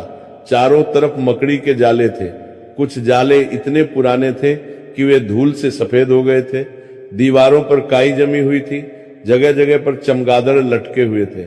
जैसे ही भोलानाथ की मशाल की रोशनी उन पर पड़ी, कुछ चमगादड़ उड़ गए। उनके पंखों की फड़फड़ाहट से भोलानाथ का दिल तेजी से धड़कने लगा। फर्श पर कंकाल पड़े हुए थे, पशुओं के और शायद मनुष्यों के भी। दीवारों पर अजीब अजीब निशान थे जो खून के लग रहे थे, लेकिन अब वे सूखकर काले पड़ गए थे। भोलानाथ अंदर बढ़ता गया। किले में कई कमरे थे। हर कमरे से एक अलग तरह की ठंडी हवा निकल रही थी। भोलानाथ किसी तरह आगे बढ़ता रहा। आखिरकार वह किले के बीचों बीच एक खुले आंगन में पहुंचा। ये आंगन बहुत बड़ा था। चारों तरफ से टूटे फूटे खंबे खड़े थे। बीच में एक टूटा हुआ पत्थर का मंच था। शायद यहां कभी राजा दरबार लगाते होंगे। भोलानाथ ने सोचा कि यहीं बैठकर पाठ करना ठीक रहेगा। उसने अपनी मशाल को जमीन में गाड़ दिया। फिर वो उस पत्थर के मंच पर बैठ गया। मंच बहुत ठंडा था। उसने अपनी जेब से हनुमान चालीसा की पोथी निकाली उसकी घड़ी में लगभग आधी रात हो चुकी थी। ठीक 12 बजे जब रात अपने सबसे अंधेरे पहर में थी, भोलानाथ ने हनुमान चालीसा का पाठ शुरू किया। उसकी आवाज उस खाली किले में गूंजने लगी।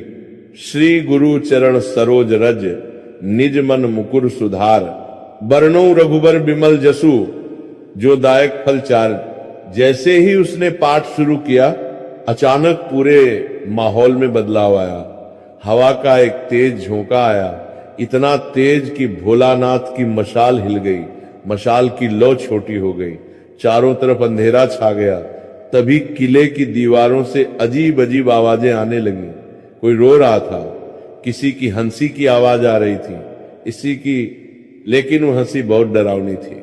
कोई चीख रहा था, कोई कराह रहा था। भोलानाथ का दिल जोर जोर से धड़कने लगा, उसका पूरा शरीर कांपने लगा, उसके हाथ में पकड़ी हुई पोथी हिलने लगी। लेकिन उसने सन्यासी की बात याद की, चाहे कुछ भी हो जाए तू पाठ नहीं रोकना। उसने आंखें बंद की और पाठ जारी रखा।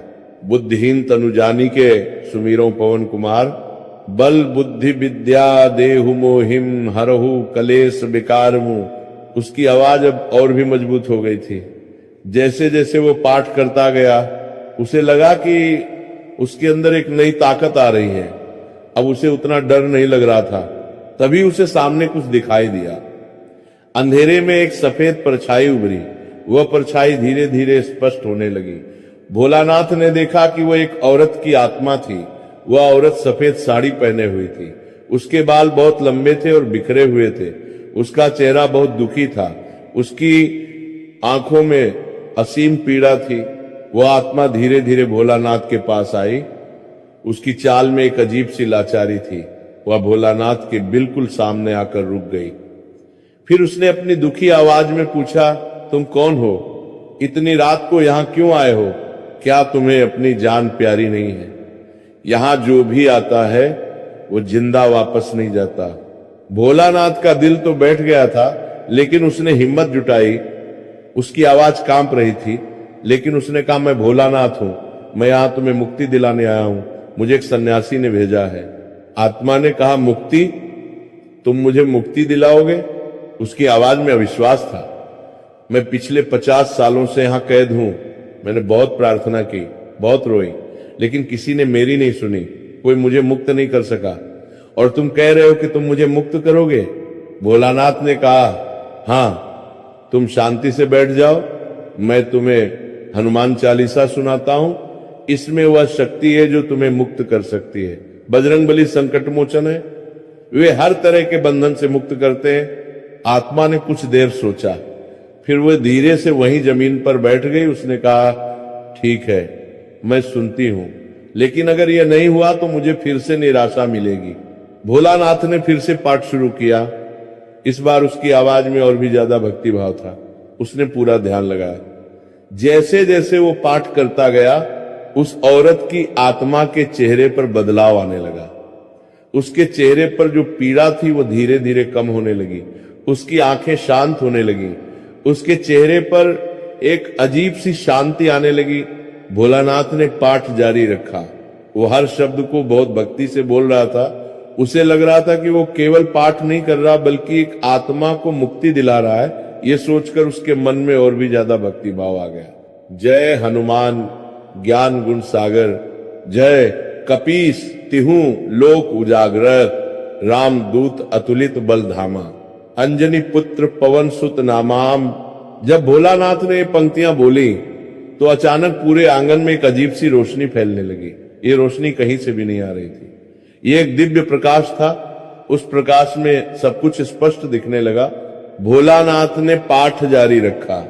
वह पूरी तरह से भक्ति में डूब गया था। उसे किसी और चीज की सुध नहीं थी।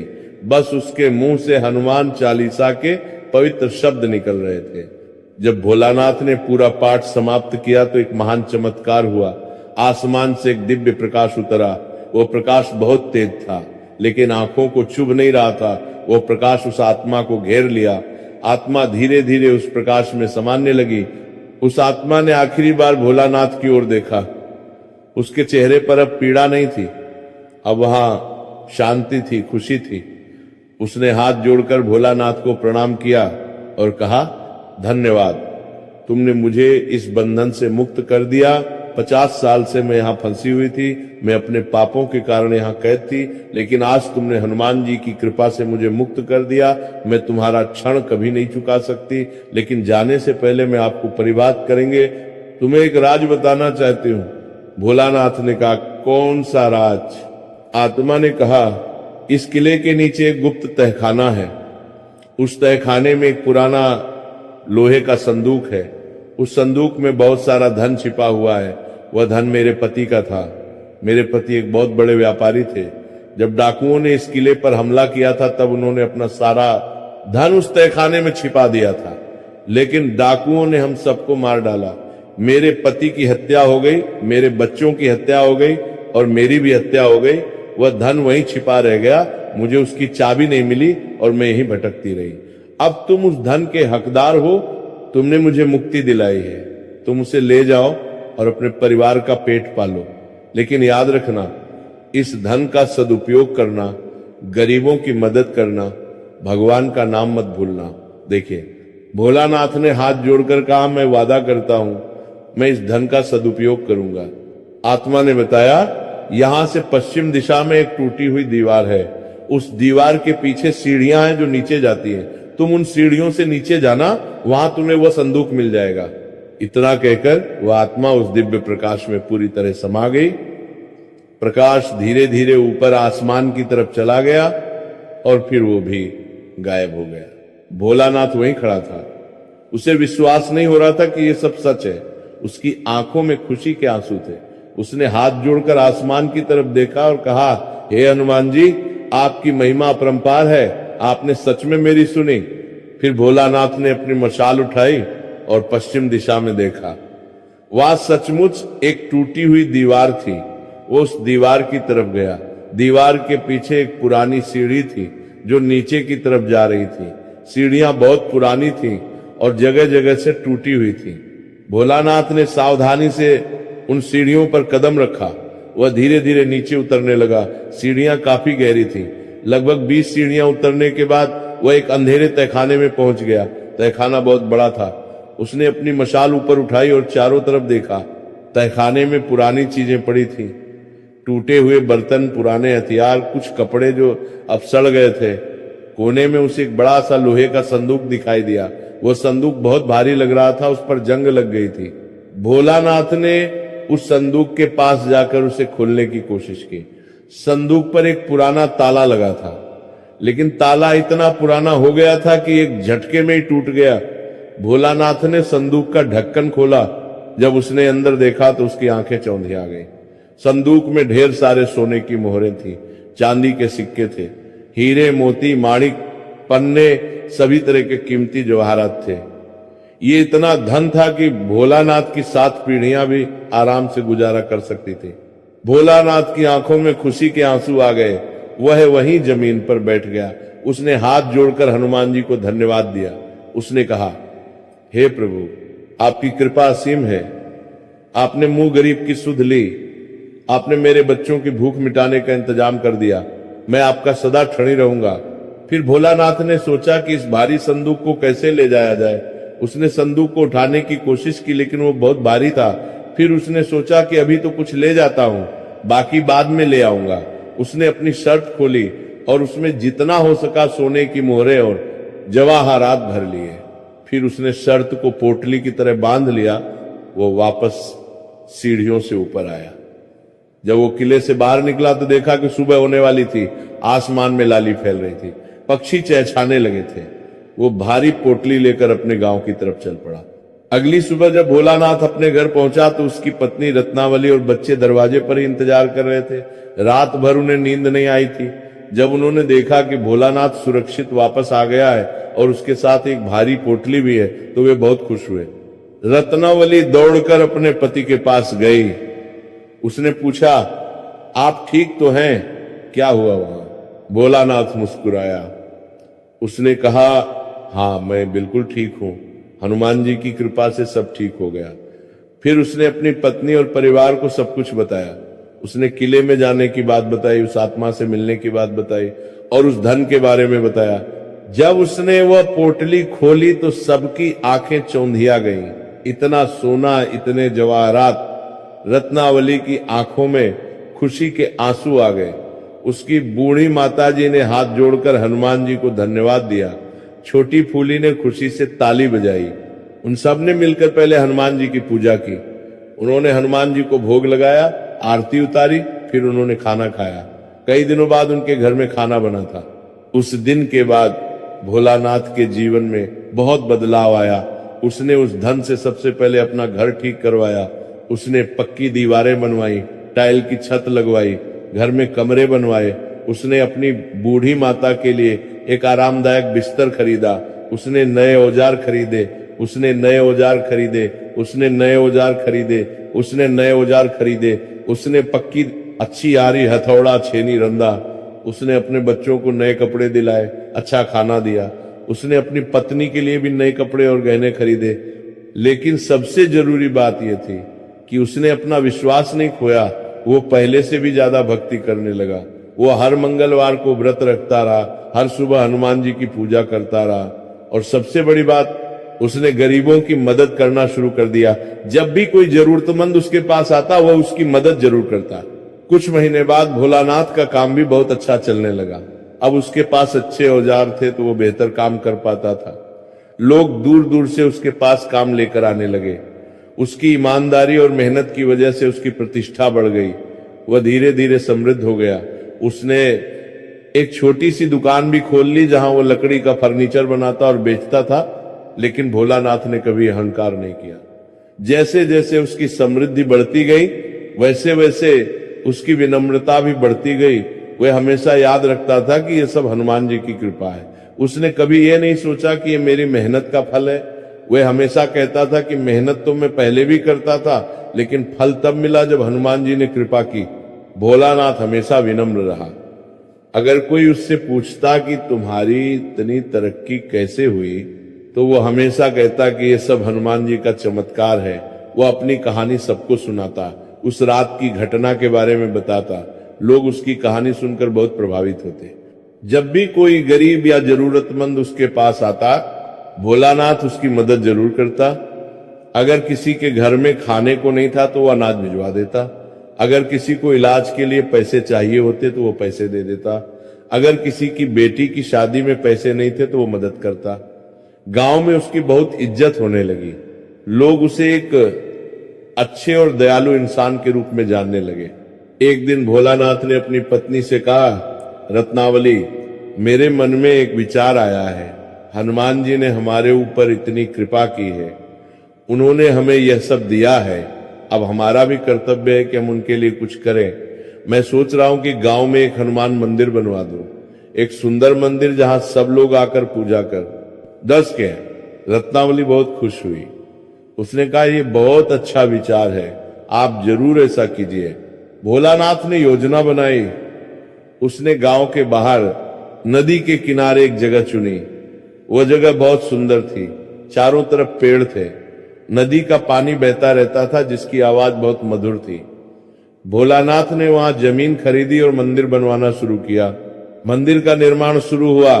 भोलानाथ ने कोई कसर नहीं छोड़ी। उसने अच्छे राजमिस्त्री बुलाए, अच्छे पत्थर मंगवाए। लाल पत्थरों से मंदिर की नींव रखी गई, सफेद संगमरमर से मंदिर की दीवारें बनाई गई, मंदिर का शिखर सोने से मढ़वाया गया। मंदिर के अंदर हनुमान जी की एक बड़ी और सुंदर मूर्ति स्थापित करने की योजना थी। भोलानाथ ने दूर से एक प्रसिद्ध मूर्तिकार को बुलाया। उस मूर्तिकार ने काले पत्थर से हनुमान जी की एक बहुत सुंदर मूर्ति बनाई। मूर्ति में हनुमान जी खड़े हुए थे। एक हाथ में गदा थी, दूसरा हाथ आशीर्वाद की मुद्रा में था। उनके चेहरे पर एक दिव्य तेज था। मूर्ति को देखकर ऐसा लगता था मानो हनुमान जी साक्षात खड़े हों। मंदिर बनने में लगभग 1 साल लग गया। जब मंदिर बनकर तैयार हुआ तो वो बहुत सुंदर दिख रहा था। मंदिर के चारों तरफ बगीचा बनाया गया, तुलसी के पौधे लगाए गए, फूलों के पौधे लगाए गए। मंदिर के सामने एक बड़ा सा आंगन बनाया गया जहां लोग बैठ सकें। मंदिर के उद्घाटन के लिए एक शुभ मुहूर्त निकाला गया। वह दिन मंगलवार था। पूरा गांव उस दिन इकट्ठा हुआ। आसपास के गांवों से भी लोग आए। पंडितों को बुलाया गया, यज्ञ किया गया, वेद मंत्रों का उच्चारण हुआ। फिर बड़े धूमधाम से हनुमान जी की मूर्ति को मंदिर में स्थापित किया गया। भोलानाथ ने उस दिन एक बड़ा भंडारा भी करवाया। सभी गांव वालों को खाना खिलाया गया, गरीबों को कपड़े बांटे गए, बच्चों को मिठाई बांटी गई। पूरे गांव में खुशी का माहौल था। उस दिन भोलानाथ ने सबके सामने खड़े होकर अपनी कहानी सुनाई। उसने बताया कि कैसे वे कभी बहुत गरीब था, कैसे उसके घर में खाने को नहीं था, कैसे एक सन्यासी ने उसे किले में जाने को कहा, कैसे उसने उस आत्मा को मुक्ति दिलाई और कैसे हनुमान जी की कृपा से उसे वह धन मिला। गांव के लोग उसकी कहानी सुनकर बहुत प्रभावित हुए। कुछ लोगों की आंखों में आंसू आ गए। सभी ने मिलकर हनुमान जी की जय जयकार की। उस दिन से वह मंदिर गांव का सबसे महत्वपूर्ण स्थान बन गया। भोलानाथ ने मंदिर में एक पंडित जी की व्यवस्था की जो रोज सुबह शाम पूजा करते। उसने यह भी व्यवस्था की कि हर मंगलवार को मंदिर में भंडारा होगा, जो भी आएगा उसे प्रसाद मिलेगा। हर मंगलवार को उस मंदिर में बहुत भीड़ होने लगी। दूर दूर से लोग आने लगे। साल दर साल बीतते गए। भोलानाथ का परिवार बहुत सुखी था। उसकी बूढ़ी माता जी बहुत खुश थी। उन्होंने अपने जीवन के आखिरी दिन बड़े सुख से बिताए। जब उनका समय आया तो उन्होंने शांति से अपने प्राण त्याग दिए। उनके मुख पर मुस्कान थी। भोलानाथ ने अपनी माता का बहुत सम्मान के साथ अंतिम संस्कार किया। भोलानाथ की दोनों बेटियां चंपा और फूली बड़ी हो गईं। उन्होंने अच्छी शिक्षा प्राप्त की। भोलानाथ ने उन्हें पढ़ाया लिखाया। चंपा बहुत होशियार थी, उसने अच्छी पढ़ाई की। फूली भी बहुत सुशील और गुणवान लड़की बन गई। जब चंपा बड़ी हुई तो भोलानाथ ने उसकी शादी एक अच्छे घर में की। लड़का पढ़ा लिखा था और एक सरकारी नौकरी में था। शादी में भोलानाथ ने कोई कमी नहीं रखी, लेकिन उसने दिखावा भी नहीं किया। सादे तरीके से लेकिन बहुत सम्मान के साथ शादी हुई। चंपा विदा हुई तो भोलानाथ की आंखों में आंसू थे, लेकिन वो खुश भी था कि उसकी बेटी एक अच्छे घर जा रही है। कुछ साल बाद फूली की भी शादी हुई। फूली की शादी भी एक अच्छे परिवार में हुई। दोनों बेटियां अपने अपने घरों में बहुत सुखी थीं। वे अक्सर अपने माता पिता से मिलने आती थीं। भोलानाथ अब बूढ़ा हो गया था। उसके बाल सफेद हो गए थे, चेहरे पर झुर्रियां आ गई थी, शरीर कमजोर हो गया था, लेकिन उसका विश्वास और भी मजबूत हो गया था। वह अब ज्यादातर समय मंदिर में ही बिताता था। वह रोज मंदिर जाता और घंटों हनुमान जी के सामने बैठा रहता। वह हनुमान चालीसा का पाठ करता। कभी कभी वो बस चुपचाप बैठा रहता और हनुमान जी से बातें करता। उसे ऐसा लगता था जैसे हनुमान जी उसकी सुन रहे हैं। गांव के लोग भोलानाथ का बहुत सम्मान करते थे। छोटे बच्चे उसे दादाजी कहकर बुलाते। जब भी कोई परेशानी में होता वो भोलानाथ के पास आता। भोलानाथ सबको सलाह देता, सबको हिम्मत देता और सबसे कहता कि हनुमान जी की शरण में जाओ, वे सब ठीक कर देंगे। एक मंगलवार की शाम भोलानाथ मंदिर में बैठा हनुमान चालीसा का पाठ कर रहा था। उस दिन मंदिर में बहुत भीड़ थी। लोग आरती में शामिल हो रहे थे। भोलानाथ की आंखें बंद थीं और वह पूरी तल्लीनता से पाठ कर रहा था। तभी अचानक भोलानाथ को वही दिव्य प्रकाश दिखाई दिया जो उसने कभी उस किले में देखा था। उस प्रकाश में से वही बालक निकला जो कभी विश्वनाथ की कहानी में आया था, लेकिन इस बार केवल भोलानाथ को वो बालक दिख रहा था और किसी को नहीं दिख रहा था। बालक ने मुस्कुराते हुए कहा, भोलानाथ, तुमने बहुत अच्छा जीवन जिया। तुमने विपत्ति में भी विश्वास नहीं खोया। तुमने अपनी समृद्धि में भी अहंकार नहीं किया। तुमने दूसरों की मदद की। तुमने मेरे लिए सुंदर मंदिर बनवाया। मैं तुमसे बहुत प्रसन्न हूं। अब तुम्हारा समय पूरा हो गया है। तुम्हारा काम यहाँ पूरा हो गया है। अब चलो मेरे साथ, तुम्हें धाम जाना है। भोलानाथ ने हाथ जोड़कर कहा, प्रभु मैं तैयार हूं। मेरा जीवन धन्य हो गया। आपने मुझे इतना दिया, मुझे अब कुछ नहीं चाहिए। मैं आपके चरणों में आने को तैयार हूं। उसी रात बहुत शांति से हनुमान चालीसा का पाठ करते करते भोलानाथ ने अपने प्राण त्याग दिए। उसके चेहरे पर एक दिव्य मुस्कान थी। ऐसा लगता था जैसे वो सो गया हो। उसके हाथ में हनुमान चालीसा की वही पुरानी पोथी थी। जब लोगों को पता चला तो पूरा गांव शोक में डूब गया, लेकिन सबको यह भी खुशी थी कि भोलानाथ को ऐसी मृत्यु मिली जो हर भक्त को मिलनी चाहिए। हनुमान जी का नाम लेते हुए उनके मंदिर में मंगलवार के दिन गांव के लोगों ने भोलानाथ का बहुत सम्मान के साथ अंतिम संस्कार किया। हजारों लोग उसकी अंतिम यात्रा में शामिल हुए। उसकी याद में हर साल उसके जन्मदिन पर एक बड़ा भंडारा होने लगा। आज भी उस गांव में भोलानाथ के बनाए हुए मंदिर में हर मंगलवार को बहुत भीड़ होती है। लोग वहां जाकर हनुमान जी की पूजा करते हैं और भोलानाथ की कहानी सुनते हैं। वो मंदिर आज भी वैसा ही खड़ा है। उसकी देखभाल भोलानाथ के परिवार वाले करते हैं। सन्यासी ने कहानी समाप्त की। भोलानाथ की आंखों में आंसू थे। वह बहुत प्रभावित हुआ था। सन्यासी ने कहा, तो बेटा, ये थी भोलानाथ की कहानी। ये कहानी तुझे क्या सिखाती है? भोलानाथ ने कहा, बाबा, ये कहानी सिखाती है कि विश्वास सबसे बड़ी ताकत है। धैर्य रखना जरूरी है और सबसे बड़ी बात, जब भगवान देते हैं तो उसका सदुपयोग करना चाहिए। सन्यासी मुस्कुराया और गायब हो गया। ये थी मंगलवार की पावन कथा। इस कथा से हमें बहुत कुछ सीखने को मिलता है। हनुमान जी अपने भक्तों को कभी निराश नहीं करते, चाहे कितनी भी बड़ी मुसीबत क्यों ना हो।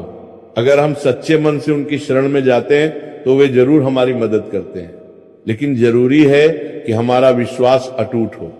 जैसे शांता ने 21 मंगलवार तक लगातार व्रत रखा और हार नहीं मानी, जैसे भोलानाथ ने उस डरावने किले में जाने की हिम्मत की, हमें भी धैर्य रखना होगा और लगातार प्रयास करते रहना होगा। इस कथा से हमें यह भी सीख मिलती है कि जब भगवान हमें कुछ देते हैं तो हमें उसका सदुपयोग करना चाहिए। हमें दूसरों की मदद करनी चाहिए। हमें अहंकार नहीं करना चाहिए। जब हम विनम्र रहते हैं और दूसरों की भलाई करते हैं तो भगवान हमें और भी ज्यादा आशीर्वाद देते हैं। भोलानाथ की कहानी हमें यह भी बताती है कि कभी भी हार नहीं माननी चाहिए। जब परिस्थितियां बहुत खराब हों तब भी हमें उम्मीद नहीं छोड़नी चाहिए। हमें भगवान पर भरोसा रखना चाहिए। वे सही समय पर हमारी मदद जरूर करेंगे। मंगलवार का दिन हनुमान जी का दिन है। अगर कोई भी व्यक्ति सच्चे मन से मंगलवार का व्रत रखता है और हनुमान चालीसा का पाठ करता है तो उसके जीवन में जरूर बदलाव आता है। हनुमान जी की कृपा से असंभव भी संभव हो जाता है। व्रत की विधि बहुत सरल है। सुबह जल्दी उठे, ब्रह्म मुहूर्त में उठना सबसे अच्छा है। स्नान करें, स्वच्छ कपड़े पहने, अगर संभव हो तो लाल रंग के कपड़े पहने क्योंकि ये हनुमान जी का प्रिय रंग है। हनुमान जी की पूजा करें, लाल फूल चढ़ाएं, सिंदूर का तिलक लगाएं, चोला चढ़ाएं, धूप दीप जलाएं, फिर हनुमान चालीसा का पाठ करें। अगर संभव हो तो सुंदरकांड का पाठ भी करें। पाठ करते समय पूरा ध्यान लगाएं, मन में कोई और विचार न आने दें। प्रसाद में बूंदी के लड्डू या चूरमा बनाएं, हनुमान जी को भोग लगाएं, फिर उनसे प्रार्थना करें, अपनी समस्याएं बताएं। लेकिन याद रखें, भगवान से कुछ मांगने से पहले उनका धन्यवाद जरूर करें। जो उन्होंने आपको दिया है उसके लिए शुक्रगुजार हों। व्रत में निर्जला रहें, यानी पूरे दिन एक बूंद पानी भी ना पिएं। अगर स्वास्थ्य की समस्या हो तो फलाहार कर सकते हैं, लेकिन नमक का प्रयोग बिल्कुल ना करें। शाम को सूर्यास्त के बाद हनुमान जी को भोग लगाकर ही भोजन करें। व्रत के दिन कुछ नियमों का पालन करना बहुत जरूरी है। किसी से झूठ ना बोलें, किसी से लड़ाई झगड़ा ना करें, बुरे विचार मन में ना लाएं, किसी की बुराई ना करें, दूसरों की मदद करने का प्रयास करें, गरीबों को कुछ दान दें, जानवरों को खाना खिलाएं। अगर आप लगातार 21 मंगलवार तक ये व्रत रखते हैं तो आपको जरूर फल मिलता है। 21वें मंगलवार को उद्यापन करें, छोटे बच्चों को खाना खिलाएं, ब्राह्मणों को दान दें। अगर संभव हो तो मंदिर में भंडारा करें। अब मैं आपको एक और छोटी सी कहानी सुनाता हूं जो हाल के समय की है। भोलानाथ की कहानी के कई साल बाद की बात है। उसी गांव में एक युवक रहता था जिसका नाम था राजू। राजू बहुत पढ़ा लिखा था। उसने इंजीनियरिंग की पढ़ाई की थी। उसकी डिग्री अच्छे नंबरों से पास हुई थी, लेकिन उसे नौकरी नहीं मिलती। बात दहाड़ा कर तो पास में, रात दहाड़ा कर तो उसमें नहीं रही थी। राजू हर जगह इंटरव्यू देता था। वो शहर शहर जाता, बड़ी बड़ी कंपनियों में अप्लाई करता। कभी कभी तो उसे इंटरव्यू के लिए बुलाया भी जाता, लेकिन हर बार कुछ न कुछ गड़बड़ हो जाती। कभी कोई और ज्यादा योग्य निकल जाता, कभी उसके डॉक्यूमेंट में कोई समस्या आ जाती, कभी वो नर्वस हो जाता और इंटरव्यू अच्छा नहीं दे पाता। धीरे धीरे राजू का आत्मविश्वास टूटने लगा। वह निराश हो गया। उसके माता पिता भी चिंतित थे। पढ़ाई में इतना पैसा लगाया था, लेकिन बेटे को नौकरी नहीं मिल रही थी। राजू की उम्र के दोस्त नौकरी कर रहे थे, कमा रहे थे, लेकिन वह घर में बैठा था। एक दिन राजू की दादी ने उसे बुलाया। दादी बहुत बूढ़ी थी, लेकिन बहुत समझदार थी। उन्होंने राजू से पूछा, बेटा तुम इतने निराश क्यों हो? मैं देख रही हूं कि तुम दिन भर उदास रहते हो, मुंह लटकाए रहते हो, ये ठीक नहीं है। राजू ने कहा, दादी माँ मुझे कहीं नौकरी नहीं मिल रही, मैं थक गया हूं, मुझे समझ नहीं आ रहा कि मैं क्या करूं। दादी ने कहा, बेटा तुम हनुमान जी की पूजा क्यों नहीं करते? मंगलवार का व्रत रखो, तुम्हारी समस्या जरूर हल होगी। राजू ने कहा, दादी माँ ये सब पुराने जमाने की बातें हैं। आजकल के युग में भगवान नहीं, मेहनत और योग्यता काम आती है, और मैं मेहनत कर रहा हूं, लेकिन फिर भी कुछ नहीं हो रहा। दादी ने थोड़ा सख्त होकर कहा, बेटा मेहनत और योग्यता तो जरूरी है, लेकिन भगवान का आशीर्वाद भी बहुत जरूरी है। तुम जानते हो भोलानाथ की कहानी? वह भी कितना मेहनत करता था, लेकिन फल तब मिला जब हनुमान जी ने कृपा की। तुम एक बार भोलानाथ की कहानी सुनो, उस कहानी में कितनी शक्ति है। तुम मंगलवार का व्रत रखकर देखो, तुम्हारी समस्या जरूर हल हो जाएगी। राजू ने शुरू में तो दादी की बात को हंसी में उड़ा दिया। उसे लगा कि यह सब अंधविश्वास है, लेकिन जब उसकी परेशानी और बढ़ गई, जब कई और महीने बीत गए और कोई नौकरी नहीं मिली, तो उसने सोचा कि एक बार कोशिश करके देख लेता हूं, खोने के लिए तो कुछ है नहीं। राजू ने अगले मंगलवार से व्रत रखना शुरू कर दिया। उसने गांव के हनुमान मंदिर गरू, वही मंदिर जो भोलानाथ ने बनवाया था, में जाना शुरू किया। वहां जाकर वह हनुमान चालीसा का पाठ करता। शुरू में तो उसका मन नहीं लगता था, उसे लगता था कि मैं क्या इसके मंदिर करवाना था, एक बार आना था, कर रहा हूं। लेकिन धीरे धीरे उसे अच्छा लगने लगा, उसे शांति मिलने लगी। पहले कुछ हफ्तों में तो कुछ नहीं हुआ। राजू को लगा कि देखो, मैंने कहा था कि ये सब काम नहीं करता, लेकिन दादी ने कहा, बेटा धैर्य रखो, भगवान सही समय पर सब देते हैं। राजू ने हार नहीं मानी, वह लगातार व्रत रखता रहा। वह रोज मंदिर जाता और पाठ करता। 7वें मंगलवार को जब राजू मंदिर से घर लौट रहा था, उसे अपने फोन पर एक कॉल आई। एक बड़ी कंपनी से फोन आया था। उन्होंने कहा, हमें आपका रिज्यूम पसंद आया है, हमने आपकी प्रोफाइल देखी है, आप इंटरव्यू के लिए कल आइए। राजू बहुत खुश हुआ, उसे विश्वास नहीं हो रहा था। उसने तुरंत अपनी दादी को फोन किया और बताया। दादी ने कहा, देखा बेटा, हनुमान जी ने तुम्हारी सुन ली, अब तुम कल इंटरव्यू से पहले मंदिर जरूर जाना। अगले दिन राजू सुबह सुबह मंदिर गया। उसने हनुमान जी को प्रणाम किया और प्रार्थना की। फिर वो इंटरव्यू देने गया। इस बार उसका इंटरव्यू बहुत अच्छा हुआ। उसे बिल्कुल भी नर्वस नहीं लगा। सारे सवालों के जवाब उसे आ गए। इंटरव्यू लेने वाले लोग उससे बहुत प्रभावित हुए। 3 दिन बाद राजू को फोन आया कि उसका चयन हो गया है। उसे बहुत अच्छी सैलरी वाली नौकरी मिल गई। राजू की खुशी का ठिकाना नहीं रहा। उसने सबसे पहले मंदिर जाकर हनुमान जी को धन्यवाद दिया। राजू की जिंदगी बदल गई। अब वो नौकरी कर रहा है, अच्छा कमा रहा है, लेकिन उसने एक बात नहीं भूली, वो हर मंगलवार को व्रत रखता है और हनुमान जी की पूजा करता है। वो अपने दोस्तों को भी इस कथा के बारे में बताता है। वो कहता है कि सिर्फ मेहनत काफी नहीं है, भगवान का आशीर्वाद भी जरूरी है। इस कथा को सुनने और सुनाने से घर में सुख शांति आती है, परिवार में समृद्धि आती है, सभी तरह के कष्ट दूर होते हैं। जो लोग इस कथा का नियमित रूप से पाठ करते हैं, जो लोग इस कथा का नियमित रूप से, उनके जीवन में निम्नलिखित लाभ होते हैं। आर्थिक लाभ, घर में कभी अन्न की कमी नहीं होती, व्यापार में उन्नति होती है, नौकरी में प्रमोशन मिलता है, अटका हुआ धन वापस मिल जाता है, पारिवारिक सुख, घर में कलह दूर होती है, पति पत्नी में प्रेम बढ़ता है, बच्चे आज्ञाकारी होते हैं, परिवार के सदस्य स्वस्थ रहते हैं, संतान सुख, जिन्हें संतान नहीं हो रही उन्हें संतान की प्राप्ति होती है, बच्चे स्वस्थ और बुद्धिमान होते हैं, पढ़ाई में अच्छे नंबर आते हैं, शत्रुनाश, जो लोग आपका बुरा चाहते हैं वे असफल हो जाते हैं, शत्रु अपने आप शांत हो जाते हैं, झूठे मुकदमों में जीत मिलती है, स्वास्थ्य लाभ, लंबी बीमारियां ठीक हो जाती हैं, मानसिक तनाव दूर होता है, शरीर में ऊर्जा आती है, आत्मविश्वास, डर और चिंता दूर होती है, मन में शांति आती है, हर काम में सफलता मिलती है। लेकिन याद रखिए, केवल कथा सुनने से ही काम नहीं चलता। हमें अपने जीवन में भी उन सिद्धांतों को अपनाना होगा जो इस कथा में बताए गए।